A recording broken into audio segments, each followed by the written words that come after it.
Hello everyone, this is Akhil advocate. So ఈ మధ్యకాలంలో మనం చూసుకుంటే 69 బిఎన్ఎస్ కేసెస్ అనేవి చాలా రిజిస్టర్ అవుతున్నాయి. ఆ కేసెస్ గురించి ఒక జడ్జిమెంట్ గురించి మనం తెలుసుకుందాము. సో మన హానబుల్ సుప్రీంకోర్టు అయితే ఒక జడ్జిమెంట్ పాస్ చేసింది, పృథ్వీరాజ్ వర్సెస్ స్టేట్ అనేసి. ఈ జడ్జిమెంట్లో రెండు అంశాల గురించి చాలా క్లియర్గా చెప్పింది.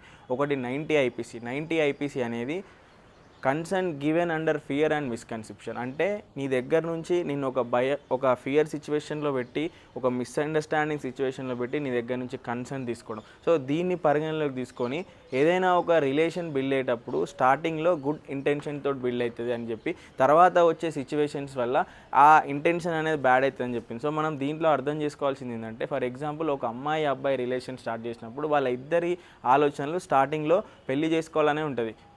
బట్ ఇఫ్ ఇన్ కేస్ అమ్మాయి తర్వాత వేరే అబ్బాయితో రిలేషన్ పెట్టుకున్నా, ఇన్ కేస్ ఆ అమ్మాయి ముందే పెళ్లి చేసుకొని ఉన్న ఈ విషయం తర్వాత తెలిస్తే అబ్బాయి ఆలోచనలు అమ్మాయి మీద చాలా బ్యాడ్గా మారిపోతే పెళ్లి చేసుకుందామనే ఆలోచన కూడా మారిపోతుంది. సో ఇట్లాంటి కేసెస్లలో మీరు అమ్మాయి కన్నా ముందే పోలీస్ స్టేషన్కి అప్రోచ్ జరిగిన సంఘటన గురించి ఒక ఫిర్యాదు అయితే ఇవ్వండి. అప్పుడు మీ ఈ కేసెస్ నుంచి తప్పించుకునే ఛాన్స్ అయితే ఉంటుంది.